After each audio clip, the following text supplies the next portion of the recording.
Estudio Vida de Génesis, mensaje 19. Dios afronta la primera caída del hombre, parte 1.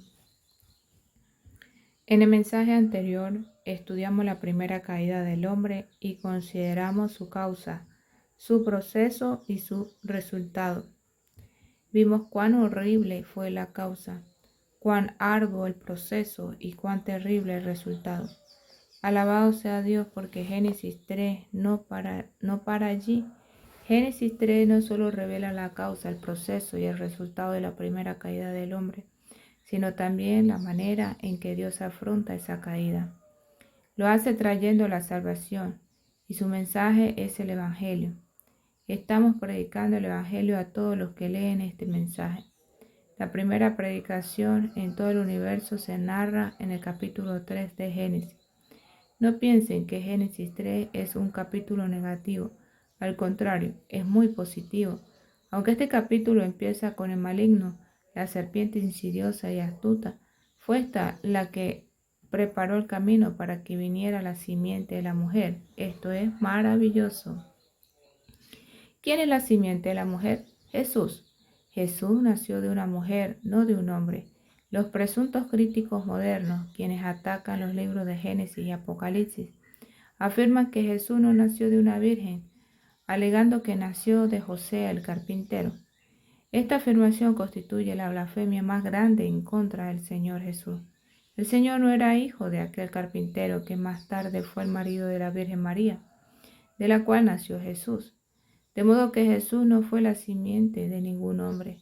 Él fue la simiente de una mujer, una virgen, según la profecía de Isaías 7:14, la cual se cumplió en Mateo 1:23 y fue confirmada por Pablo en Gálatas 4:4. En Gálatas 4:4 Pablo dice que Cristo nació de una mujer. Por consiguiente, Jesús no fue la simiente del hombre, fue la simiente de una mujer y nació para cumplir la promesa dada por Dios como evangelio en Génesis 3:15. La primera caída del hombre abrió el camino para que viniera la simiente de la mujer. Este es el evangelio. 4. La manera en que Dios afronta la primera caída del hombre. Ahora debemos considerar la manera en que Dios afronta la primera caída del hombre.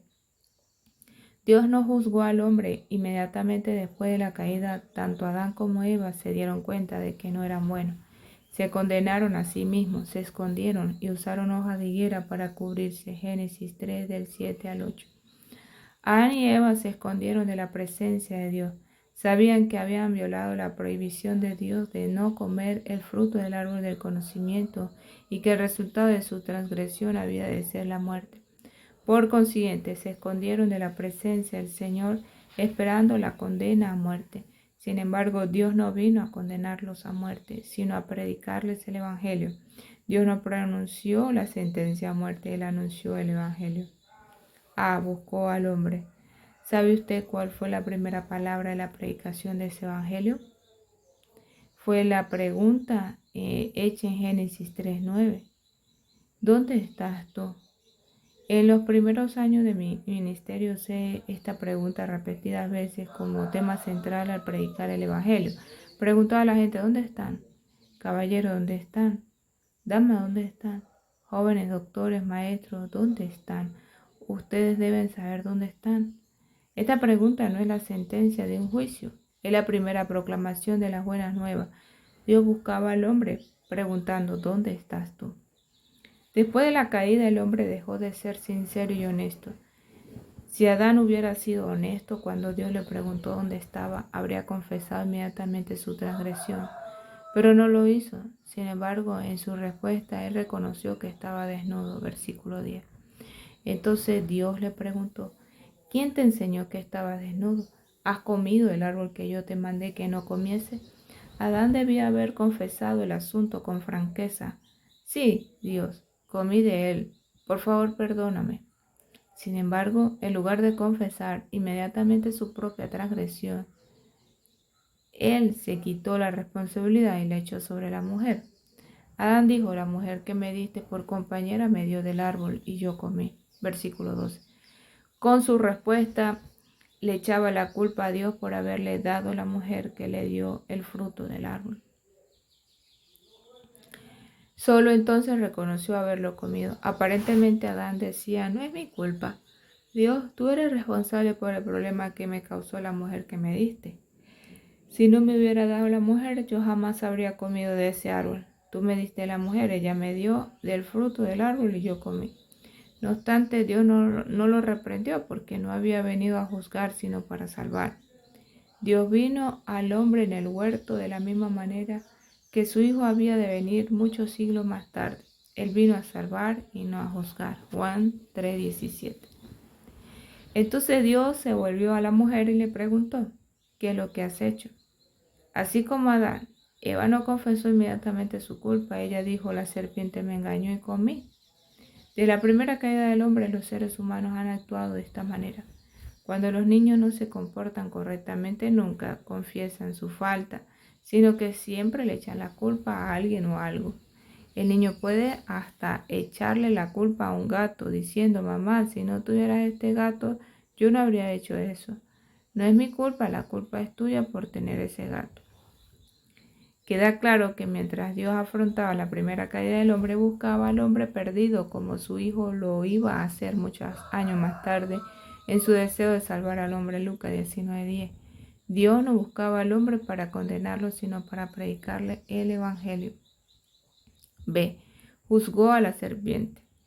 Cuando Dios se presentó a Adán y Eva, Él les hizo preguntas, pero cuando se dirigió a la serpiente no hizo ninguna pregunta.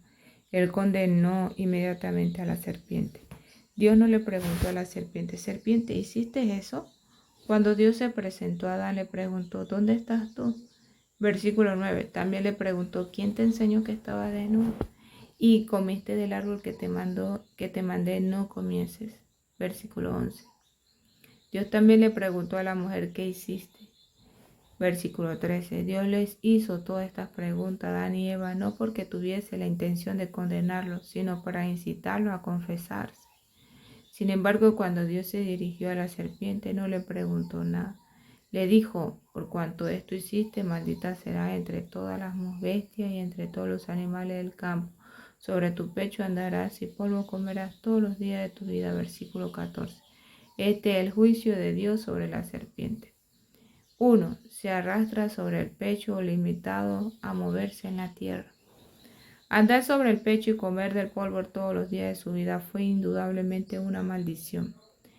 En esta maldición pronunciada sobre la serpiente hay algo escondido e implícito. Con el juicio que Dios pronunció sobre la serpiente, limitó la actividad y el mover de Satanás a la tierra. Una ave está libre y puede elevarse por los aires cada vez que lo desee, pero la serpiente no tiene esa libertad, sino que está restringida a la tierra. Cuando estamos por encima de la tierra, la serpiente, o sea, el diablo, Satanás, no puede tocarnos. Cuando trascendemos de esta esfera, estamos por encima de él. Pero si también nos arrastramos sobre la tierra, estaremos donde él está. Seremos su compañero y nos arrastraremos con él y con todas las demás cosas rastreras. Sin embargo, no nos estamos arrastrando sobre esta tierra, trascendemos este nivel. Amén. 3. Come del polvo, limitado a comer cosas terrenales. La serpiente fue limitada a comer solamente el polvo. Este fue el segundo aspecto de la maldición pronunciada sobre la serpiente. La comida de la serpiente es el polvo. Fuimos hechos del polvo. Si somos terrenales y vivimos de una manera terrenal, nos convertimos en la comida de la serpiente y ésta nos devorará. 1 Pedro 5:8. Si usted es una persona terrenal que vive con su cónyuge de manera terrenal, se convertirá inmediatamente en comida para el diablo. Muchas familias son completamente devoradas por el diablo porque son muy terrenales.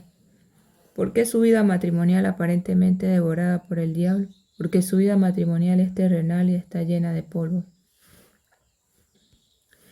Al condenar a la serpiente, Dios limitó a Satanás. La serpiente no puede moverse por encima del nivel de la tierra y solo puede comer polvo.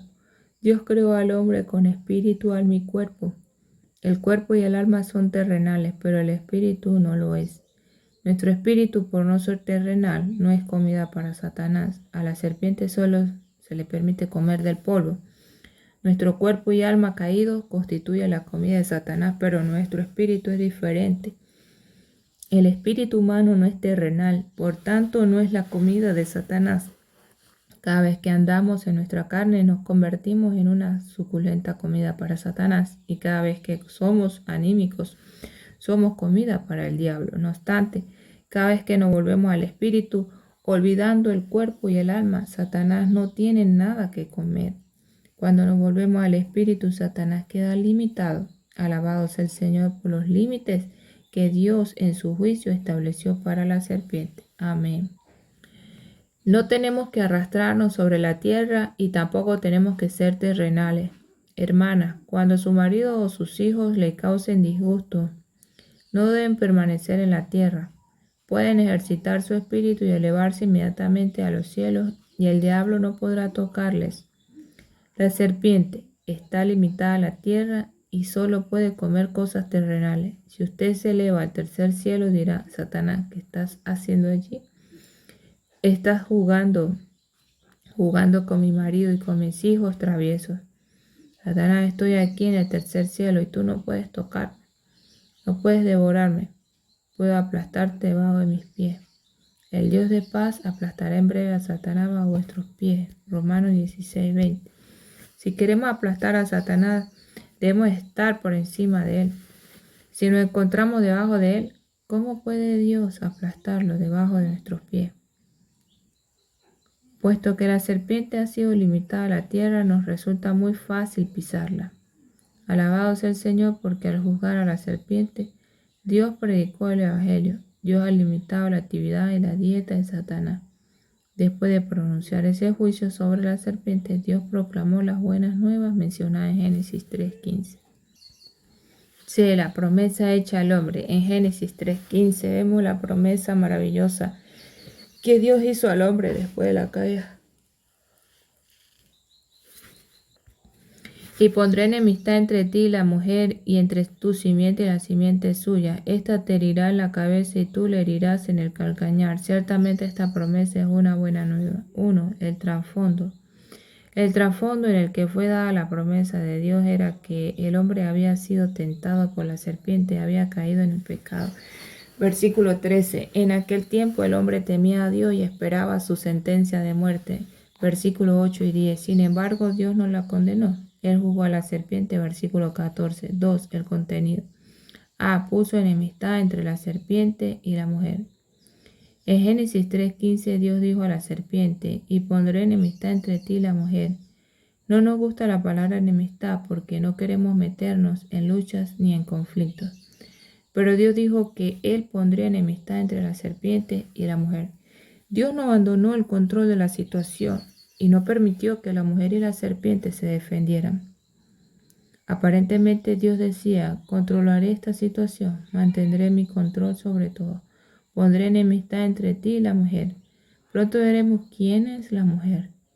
En Génesis 3:15 Dios añadió que Él pondría enemistad entre la simiente de la serpiente y la simiente de la mujer, que la simiente de la mujer heriría la cabeza de la serpiente y que la serpiente heriría al calcañar de la simiente de la mujer.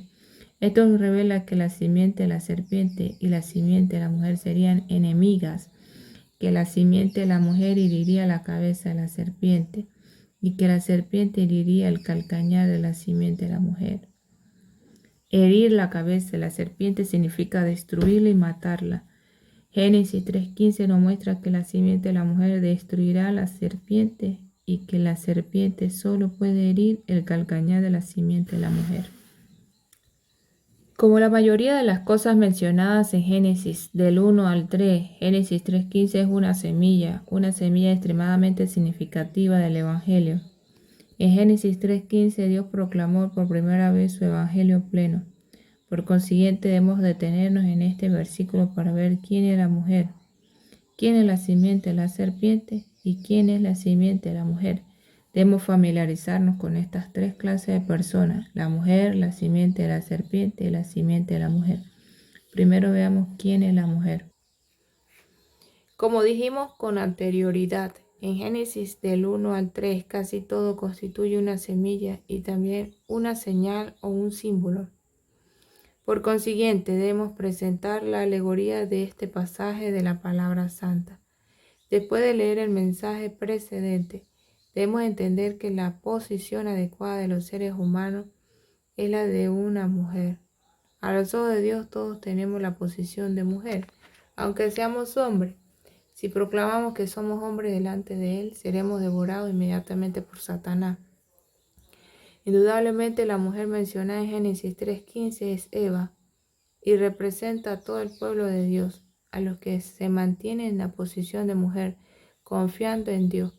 Cuando confiamos en Dios somos su pueblo, su esposa. Así que la mujer de Génesis 3:15 es primeramente Eva y en segundo lugar todo el pueblo que depende de Dios y que confía en Él es también Eva. En resumen, la mujer es todo el pueblo de Dios. Por consiguiente, la enemistad entre la serpiente y la mujer es la enemistad entre Satanás y Eva. Entre Satanás y todo el pueblo de Dios. Eva representa a todo el pueblo de Dios. En Apocalipsis 12:1 vemos la señal de una mujer universal. Esta mujer, una gran señal, está vestida en el sol. Tiene la luna debajo de sus pies y una corona de 12 estrellas sobre su cabeza. Por consiguiente, esta mujer no es una mujer solitaria, local ni individual. Es una mujer universal, una señal que representa a todo el pueblo de Dios. De Adán a Abraham, de Isaac a Moisés, de Moisés a los apóstoles y de los apóstoles al tiempo presente. Todo el pueblo de Dios constituye a esta mujer y está incluida en ella. Las 12 estrellas representan a los patriarcas tales como Adán, Abel, Enoc, Abraham y Jacob. Estos patriarcas eran estrellas que todavía no formaban una unidad. Después de ellos viene el pueblo de Israel. Por haber vivido en la noche oscura, son representados por la luna. Pero cuando el Señor Jesús vino, el día amaneció y el sol brilló con fuerza. Por lo tanto, el pueblo que conforma la iglesia es representada por el sol, de manera que todo el pueblo de Dios, los patriarcas de Israel en el Antiguo y la iglesia en el Nuevo Testamento, incluyendo a todos los creyentes, componen esta mujer universal. La mujer universal de Apocalipsis 12 estaba representada por la mujer individual Eva, mencionada en Génesis 3:15. En Génesis 3, Eva era un símbolo de esta mujer universal. En las buenas nuevas que Dios anunció en Génesis 3:15, Él dijo que pondría enemistad entre la serpiente y la mujer. Esto significa que en el transcurso de los siglos Satanás, el diablo, ha luchado en contra de todo el pueblo de Dios. Esto significa que en el transcurso de los siglos Satanás, el diablo, ha luchado en contra de todo el pueblo de Dios. La serpiente no solo combatió a Eva, sino que también ha luchado contra el pueblo de Dios en cada generación.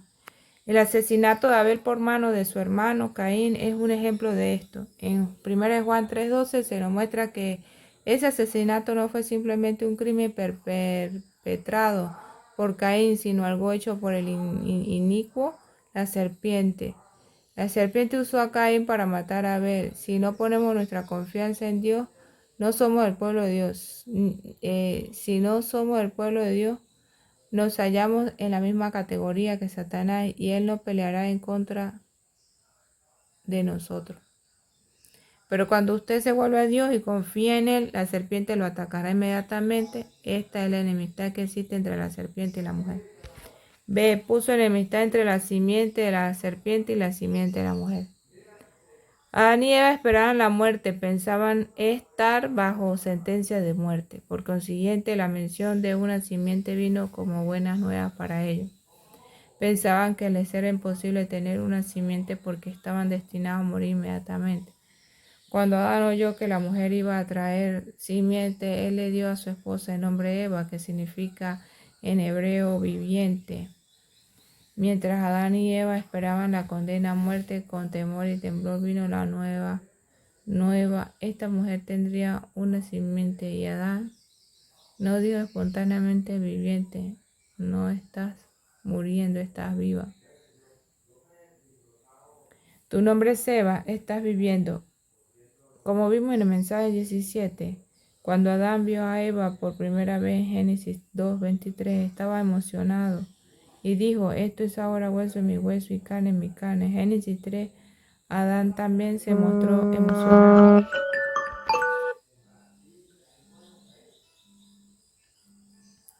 En lugar de recibir la condena a muerte, él oyó el Evangelio. Por tanto, Adán llamó a su esposa viviente. Todos hemos oído esta buena nueva y todos debemos llamarnos vivientes. Si ustedes se preguntan cómo me llamo, le contestaré: mi nombre es viviente.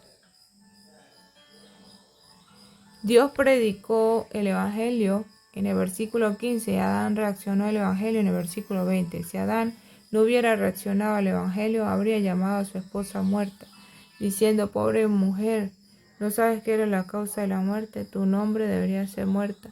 Por el contrario, después de oír a Dios predicar el Evangelio, Adán estaba contento y le dio a su esposa el nombre de Eva, viviente. Hoy en día, el mundo entero está condenado a muerte y nosotros debemos ir a ellos y proclamar Génesis 3:15.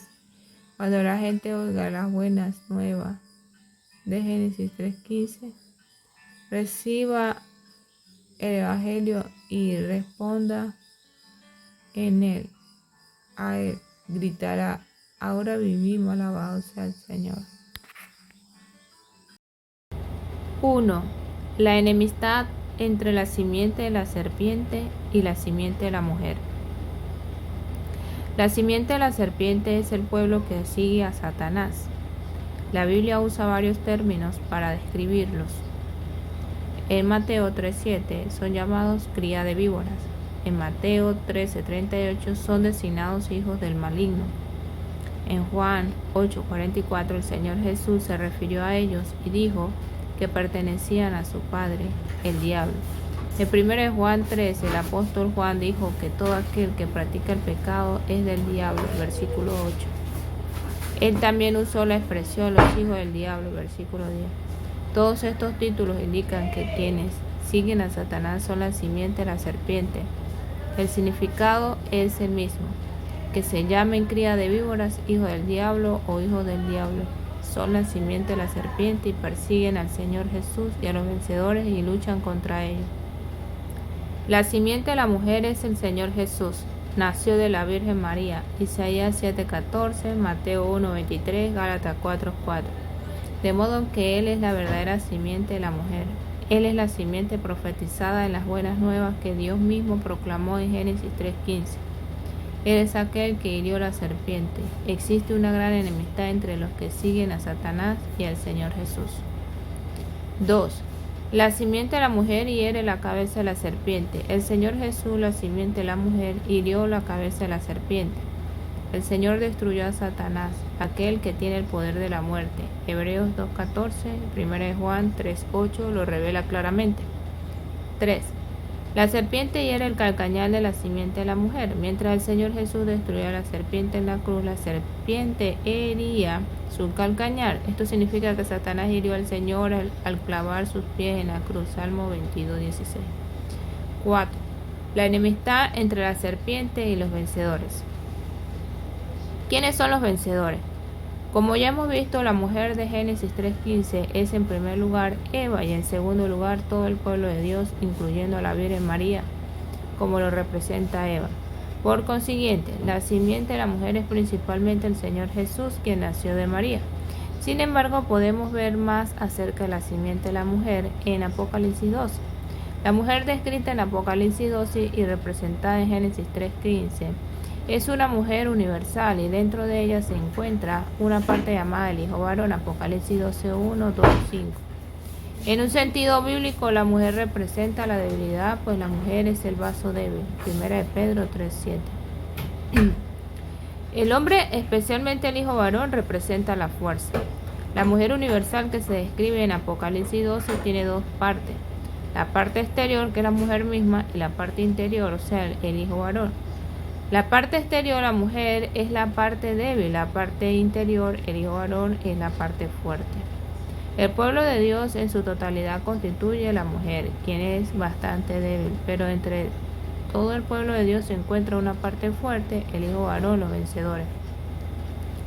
En las iglesias es posible que algunos santos por ser parte de la mujer sean débiles, pero otros por ser parte del Hijo Varón pueden ser bastante fuertes. Este puede ser considerado parte de la simiente de la mujer. El Hijo Varón es la parte fuerte entre el pueblo de Dios. Todo el pueblo de Dios constituye a la mujer y la parte fuerte del pueblo de Dios es el Hijo Varón. Por consiguiente, el hijo varón también forma parte de la simiente de la mujer. Me agrada comparar Apocalipsis 12 con Génesis 3. En Génesis 3:15 vemos tres entes principales, la serpiente, la mujer y la simiente de la mujer. Encontramos estos tres seres en Apocalipsis 12, donde vemos la serpiente antigua, la mujer universal y el hijo varón. ¿Ha visto cómo corresponden estos dos capítulos entre sí? La serpiente antigua de Apocalipsis 12:9 es la serpiente de Génesis 3. La mujer universal de Apocalipsis 12:1 y la mujer de Génesis 3:15 y el hijo varón de Apocalipsis 12:5 forman parte de la simiente de la mujer mencionada también en Génesis 3:15. Si usted no entiende Apocalipsis 12, no comprenderá completamente Génesis 3:15. Este pequeño versículo revela tres entes principales, la serpiente, la mujer y la simiente de la mujer. Es difícil entender estos tres seres sin leer toda la Biblia, incluyendo el Apocalipsis. Cuando llegamos a Apocalipsis 12 descubrimos que la serpiente de Génesis 3:15 es el diablo. Pues Apocalipsis 12:9 habla de la serpiente antigua que se llama el diablo y Satanás. La mujer no es solamente Eva, sino todo el pueblo que puso su confianza en Dios, incluyendo a la Virgen María, pues el pueblo de Dios ocupa la posición de la mujer delante de él. Además, vemos que la mujer contiene una parte fuerte llamada el hijo varón.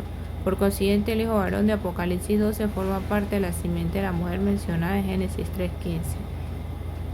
Algunos preguntarán quién es el hijo varón. Existen varias enseñanzas al respecto en el cristianismo. Algunos afirman que el hijo varón es el Señor Jesús. Estoy de acuerdo con eso en un sentido porque el Señor Jesús es la cabeza, el centro, la realidad, la vida y la naturaleza del hijo varón. No obstante, este hijo varón no es individual sino corporativo, puesto que la mujer misma no es individual sino universal y corporativa, su hijo también debe ser universal y corporativo. El hijo varón corporativo incluye al Señor Jesús como cabeza, centro, realidad, vida y naturaleza del hijo varón. La Escritura así lo demuestra. En Salmo 2, 8-9 se profetiza que el Señor Jesús, el ungido de Dios, reinará sobre las naciones con vara de hierro. La Escritura así lo demuestra. En el Salmo 2, 8-9 se profetiza que el Señor Jesús, el ungido de Dios, reinará sobre las naciones con vara de hierro. Apocalipsis 2, 26-27 revela que los vencedores que haya en las iglesias reinarán sobre las naciones con vara de hierro. Ahora, en Apocalipsis 12:5 vemos que el hijo varón reinará sobre todas las naciones con vara de hierro. Por consiguiente, el relato bíblico revela que tanto el Señor Jesús como sus vencedores reinarán sobre las naciones con vara de hierro. En consecuencia, el hijo varón mencionado en Apocalipsis 12:5 incluye al Señor Jesús y también a los vencedores que haya en las iglesias. Además, Apocalipsis 24 dice que Cristo y los vencedores resucitados reinarán durante 1000 años.